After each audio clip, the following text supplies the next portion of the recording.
Assalamualaikum warahmatullahi wabarakatuh. Di video kali ini saya akan membahas tugas UTS Deep Learning R02.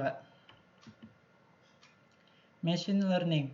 Machine Learning adalah mesin yang dikembangkan untuk bisa belajar dengan sendirinya tanpa arahan dari penggunanya. Pembelajaran mesin dikembangkan berdasarkan disiplin ilmu lainnya seperti statistika, matematika, dan data mining, sehingga mesin dapat belajar dengan menganalisa data tanpa perlu diprogram ulang atau diperintah. Dalam hal ini, machine learning memiliki kemampuan untuk memperoleh data yang ada dengan perintah ia sendiri. Machine learning juga dapat mempelajari data yang ada dan data yang ia peroleh sehingga bisa melakukan tugas tertentu.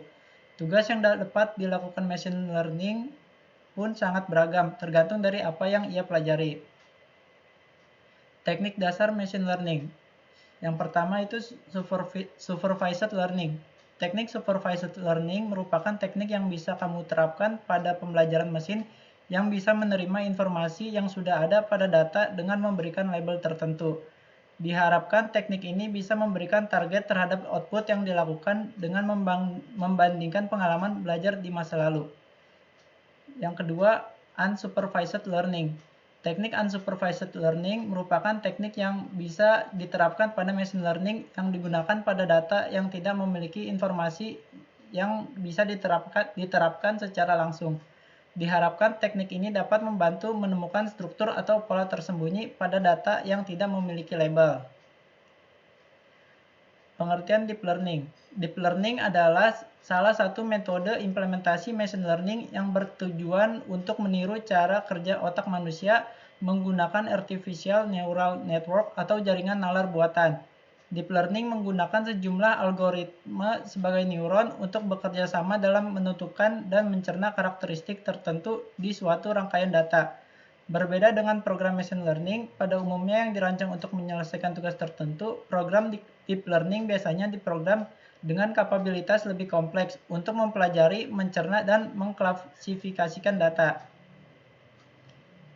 Penjelasan dari gambar di samping. Supervised learning adalah sebuah pendekatan di mana sudah terdapat data yang dilatih dan terdapat variabel yang ditargetkan, sehingga tujuan dari pendekatan ini adalah mengelompokkan suatu data ke data yang sudah ada.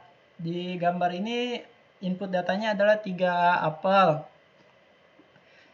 Di sini langsung terdeteksi bahwa itu adalah apel. Nah, untuk unsupervised learning tidak memiliki data latih, sehingga dari data yang ada kita mengelompokkan data tersebut menjadi 2 bagian atau 3 bagian dan seterusnya. Di sini ada berbagai macam buah-buahan secara acak, lalu melalui unsupervised learning diurutkan berdasarkan jumlah dan jenis buah-buahan tersebut.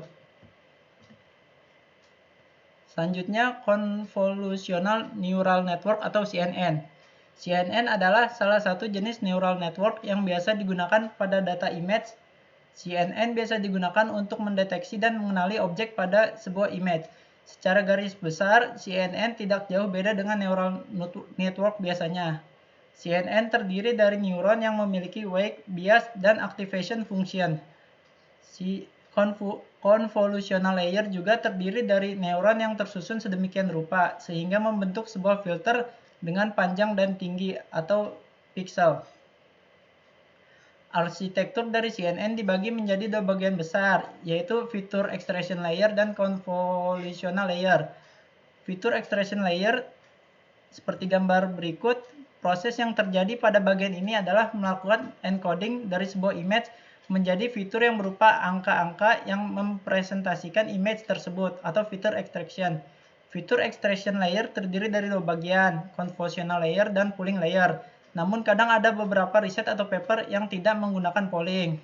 Untuk convolutional layer, gambar di atas adalah RGB atau red, green, blue.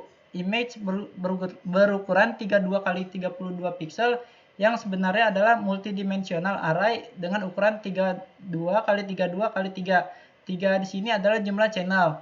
Convolutional layer terdiri dari neuron yang tersusun sedemikian rupa sehingga membentuk sebuah filter dengan panjang dan tinggi pixel. Sebagai contoh, layer pertama pada fitur extraction layer biasanya adalah convolutional layer dengan ukuran 5x5x3, panjang 5 pixel, tinggi 5 pixel, dan tebal atau jumlah 3 buah, sesuai dengan channel dari image tersebut.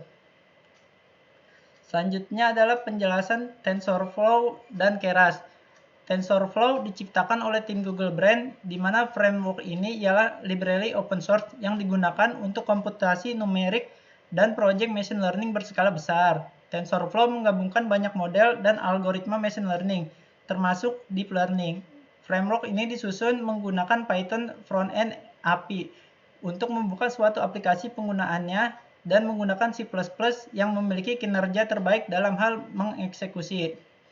Selanjutnya Keras. Keras adalah API dengan jaringan syaraf tingkat tinggi, membantu jalannya deep learning dan kecerdasan buatan. Keras ditulis dengan bahasa pemrograman Python dan mampu dijalankan pada TensorFlow, CNTK, atau Theano. Keras merupakan neural network library yang mudah digunakan. Selanjutnya jaringan saraf tiruan. Jaringan saraf tiruan terdiri dari input layer dan hidden layer. Input layer merupakan layer tempat sebuah input dimasukkan inisialisasi input dan dari layer ini dilakukan proses-proses selanjutnya. Hidden layer berfungsi untuk membantu proses. Semakin banyak hidden layer yang digunakan, maka semakin bagus dan semakin cepat pula didapat output yang diinginkan. Tetapi waktu training akan semakin lama. Sekian saja pembahasan dari saya, kurang lebihnya mohon maaf. Wassalamualaikum warahmatullahi wabarakatuh.